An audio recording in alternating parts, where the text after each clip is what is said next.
Hello, welcome. My name is Achanbot. I'm a dedicated Yu-Gi-Oh! Dueling streamer mostly on Twitch, but we are also making YouTube videos from time to time. And check out, we have a lot of different socials because recently people have been asking like, what, you have Instagram too? Yes, we have Instagram for a long time already, as well Twitter, Facebook, Patreon, even TikTok. So you just have to search, between the links below the videos, and then you can find everything about the socials and what is out there about iChatbot. Yeah. So now to the deck which I want to introduce you today, which I call Vendreads for Dummies, because Vendreads is actually a big brain deck. It has a lot of different cards with different effects, and it gives so many different possibilities how to combine those, and it's really hard to remember, especially for beginners. But it's a really strong deck. I know it's rated now, I think tier 2, but I actually think like with full power of Vendreads, it's more like a tier 1.5.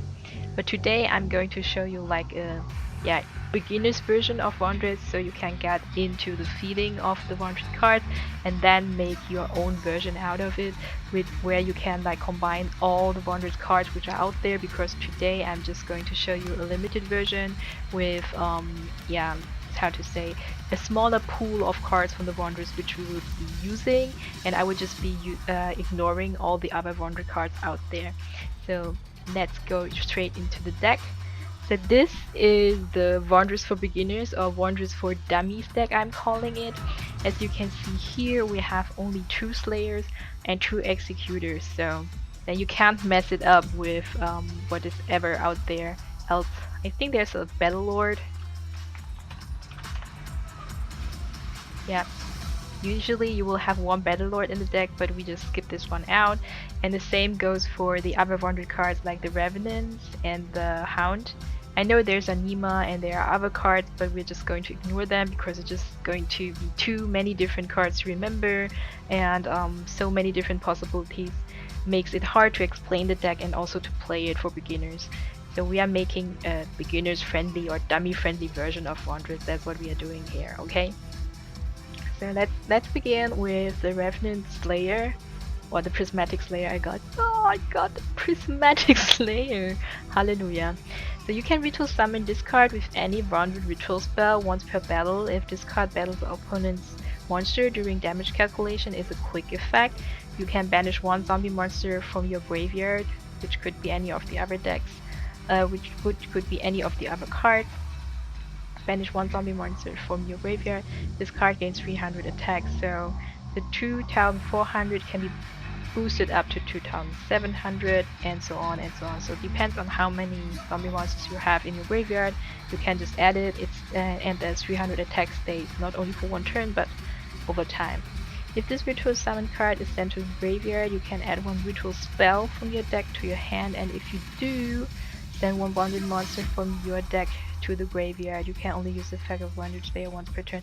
So actually, the Slayer on the field, or the Slayer somehow being destroyed and landing in the graveyard, is a good thing, because you get to mill out a spell card, a ritual spell, which could be a Wandered Origin or a Wandered Evolution, to ritual summon another Wandered card out of your graveyard. And so remember, Wanderers are zombies, so basically they come back out of the graveyard. The special summoning you do with the ritual summon cards are mostly also from the graveyard. You can summon them from hand, you can summon them from graveyard, but it's preferred to summon them from graveyard since they are zombies. And a lot of the milling machine, the machinery here within this deck, like the engine milling out your deck, milling out the cards you need, is actually working with the graveyard, and you will see it later how this actually works. So you have the main card, which is the Slayer. You can run 3 if you have 3. I only have 2, so I run 2. And the same goes for the Vendread Executor. The Executor is really important in combination with the Master of Writ. I will explain, because you can ritual summon this card with any Vendread ritual spell card, which could be Origin or again an Evolution. This card name becomes Vendread Slayer while on the field, so it becomes the same like a Slayer. While this ritual summon card is on the field, your opponent cannot target cards you control with card effects. So I hope you understand what that means. So while the Executioner is out, you have another Slayer on the field or other monsters on the field. They cannot be targeted, for example by Trap Hole or any other card. the target effect has to go for the executor. So this will be the target of all whatever trap effects whatsoever, as long as it is out there, face up of course. If this ritual,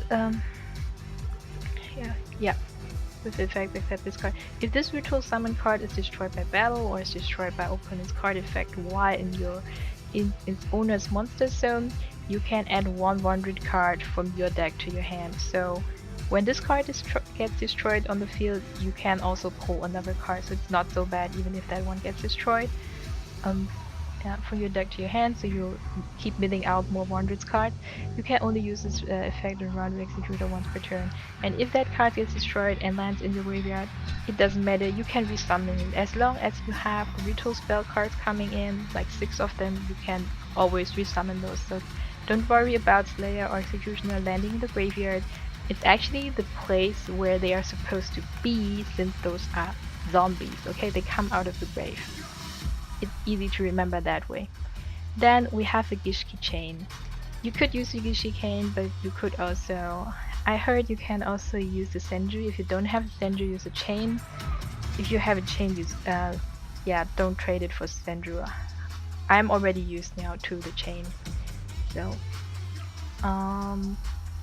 just that we do not forget the skill with Master of Writs and Executioner is still important, as I mentioned before. So when the Executor is out there and no other cards can be targeted, and then with the Master of Writs this becomes actually like kind of a deadlock, because Master of Writs is a skill which gives you the Ritual Cage at the beginning of your tourney as a skill from Alexis Rhodes. So begin the duel with the continuous spell Ritual Cage, and you take no battle damage from attacks involving a ritual monster you control. This one is important, and ritual monsters you control cannot be targeted or destroyed by monster effects. So, for example, any monster out there trying, for example, Blast Spider trying to target a monster on your side cannot target, right? Because it's protected by the Ritual Cage. And then if everything is like channeled on the Executor and the Executor is protected by the Master of Writs, so the Ritual Cage, this card and that skill becomes basically a deadlock, and your cards becomes like indestructible on the field. Except by battle, that's a different story, but by monster effects, card effects, no go. So you are lucky one, you have the deadlock out there and people cannot beat you anymore with those monsters. The only thing which is really vulnerable for these cards is like Econ, because they still can steal your monster, you have no back row and just kill you with Econ. That's a problem, yeah, I realized that. Now to the Gishki chain. If this card is normal summon, look at the top 3 cards of your deck. You can review one return monster or one return monster card among them and add it to your hand. After that, place any remaining cards on top of your deck in any order. So this is like the peekaboo into your deck and the first 3 cards, and then you are like, you can pick one of them, I think, if there is a ritual spell card between them, and then place the order of the cards which we'll pull next. Pretty helpful. Then you have your Sonic Bird, which will help you mill out the ritual spells to special summon the Slayer or the Executioner from grave. And then you have your Vendread Revenants and the Horde. So Vendread Revenants have 2 effects. Once it's on the field and gets destroyed, lands in the graveyard, you can just resummon it again on the field, so they will come back at least 1 time. And if you ritual summon with this card face up on the field, you get a quick effect for the monster which is ritual summoned. So for example, you summon the Vendread Revenants on the field face up, then use the Origin to summon, for example, your Slayer, or use the Executioner to summon, I don't know, Evolution to summon Executioner, somehow contribute the Vendread Revenants within it, then the monster which will be summoned will have this quick effect of the Vendread Revenants. Even if the Vendread Revenants afterwards lands in the graveyard or even gets banished from the graveyard, we don't care, the quick effect stays, which is you can target one special summon monster your opponent controls and banish it. That is super busted, because anything which is special summon, like Neoth, like Barrel Dragon, like any other kind of fusion ritual summon, it's counted as special summon, And since this is a quick effect, you can just apply it anytime. And every time a monster pops up on the field, which is special summon, you just send it home into the banish zone. That's why this is so busted, and it's one of the core cards within this Vendreads for Dummies deck.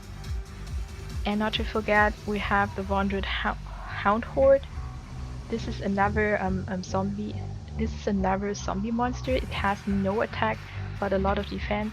The point is, you wanna drop the horde into the graveyard and then special summon it from the graveyard by dropping another zombie monster into the graveyard. Then the horde will come into defense position out on the field, face up, which is good. And then you can ritual summon, or you can tribute it for ritual summon another Slayer or Executioner. And in that case, you get the quick effect. You can target one spell or trap card your opponent controls and banish it each turn and keep on banishing. You can just keep on clearing the back row if it's becoming like really a problem for you. Yeah. So if this card is your graveyard, you can discard 100 cards. See, you can just trade, special summon this card, but banish when it leaves the field. A Vendread monster ritual summon with this card on the field gets the following effect. You can only use each preceding effect of Vendread Horde once per turn. This explained before. Then you have the ritual summons to ritual summon your Slayer and Executioner, which is a Vendread Origin or an Evolution. The plus about the Origin is once you use the Origin to summon a ritual monster like Slayer or Executioner, the Origin in the graveyard will protect your Slayer and your Executioner. Basically, this is like a Neos card, so it will protect one time, and then it gets banished out of the graveyard and it's gone. And you have 3 of them. Busted. And never forget, I tend sometimes to forget, this card can be used to ritual summon any Vendread ritual monster from your hand or your graveyard. We mostly want to summon them from graveyard. You must also tribute monsters from your hand or field, so Vendread monsters on field or from hand together, or banish zombie monsters from your graveyard whose total levels equal or exceed the level of the ritual monster you trying to summon here. If random Slayer you control would be destroyed by battle or card effect, you can banish this card from your graveyard instead, so it's protections like a Neos card. So this is important. And then there is the other ritual summon card called Evolution. It's not as good as the Origin, but it still works and it helps you, and it gives you like 6 different possibilities to ritual summon your monster. So this card can be used to ritual summon any Vendread ritual monster from your hand or graveyard.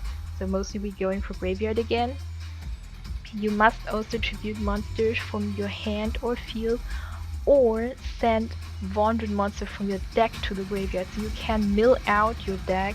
For example, you have already one Slayer in the graveyard, you special summon it with Illusion to the field and mills out another Slayer into the graveyard, which you can use, for example, Origin to summon from your graveyard and keep on milling and milling and milling. This is really strong. Yeah. And it doesn't say that you can only have one Slayer on the field, if I remember correctly, because we already summoned different versions of it on the field. Yep. Nope, it doesn't say limits it. Nope. Yeah. But you should never forget about the Reverend Evolution is that at the end of the turn the monster will get destroyed. And then, for example, if you summon a Slayer to the field, the Slayer destroys opponent's monster, then end of the turn the Slayer will be destroyed and just basically fulfilled into your graveyard. It's not bad because you get to mill out another card, you mill out another ritual card, and you can put another card into your graveyard to special summon the next turn. You just have to remember that. So with the evolution the monster will be gone after you have summoned it and attacked with it. Yeah. So you must tribute monster from your hand, field, and or send Vendread monster from your deck to the graveyard whose total levels equal the level of the ritual monster you summon. Oh, never forget, this time the level must exactly meet each other, so not exceeding is not accepted. So the ritual summon monster is destroyed during the end phase of the next turn, so never forget that too. You can only activate one Vendread evolution per turn. That is also important. And now coming to the last card, which will help you mill out your deck and put cards into your graveyard, where you then use your graveyard to special summon from, is the Vendread Knight. See, and I'm just explaining this like small brain version of the Vendread. Just imagine how complicated it gets if I put other effect cards or other Vendread cards into this deck and like more combination possibilities plus a Battle Lord and whatsoever. This is already like a, how to say, a budgeted and a budget and limit version of Vendread, and it's still pretty complex to explain. So now you have the Vendread Knights, which is a field spell. This will help you to mill out your deck too. So you put the field spell on your field, then you can drop one card into the graveyard and get another card from your deck. So you can discard one card, add one Vendread monster from your deck to your hand. You can only use this effect Vendread Knight once per turn. When your Vendread monster destroys an opponent monster by battle, you can banish one Vendread monster from your graveyard. I wouldn't recommend that always, but sometimes it's helpful. It can attack a monster, it can attack an opponent's monster again in a row. So you can attack 2 times if you banish something from your graveyard. But if you banish something like the Horde or one of your executioners or slayers, is usually not worth it. So yeah, you have to know what you want to do. But basically, these are all the monsters, their effects, and how they work together. So you have the Vendread Knights to help you drop cards into your graveyard. Then you use, for example, Origin or the Executioner to ritual summon from your graveyard. This is how you get your Slayer or Executioner into your graveyard. You have the Sonic Bird to help you mill out your ritual summons, your ritual summon cards, and you have the Slayer, which will help you mill out those two. Then you have the Horde, which helps you drop like a Slayer or Executioner into your graveyard. And you have the Vendreads, which can be summoned to the field. In case it gets destroyed, it comes back to the field again, and you can use it as ritual summon material. And now, on top of that, you have Master of Wits with the cage to protect your ritual summons from destruction effects, which is also super important. Yeah. Control cannot be targeted or destroyed by monsters effect. But it says monsters effect. Doesn't say traps, right? So for traps, you need the Executioner out there. And this is basically like the very budget and easy beginner friendly, or mostly beginner friendly version of Vendreads we can have here. It took me like, I think 2 days or something to try to master it, and then after 2 weeks when I haven't been playing it, I just completely forgot about it again. Now I'm trying to get into this, and I think after I mastered it again, I will make it a little bit more complex with the Battle Lord and the other Vendread cards, and then try it over again in the KC Cup and see how good it will do. Yep. If you have any questions concerning the Vendread deck, like the dummy version or the more complex version, write it below into the comments and I will see what I can do. Now enjoy gameplay and see you next time. Bye bye.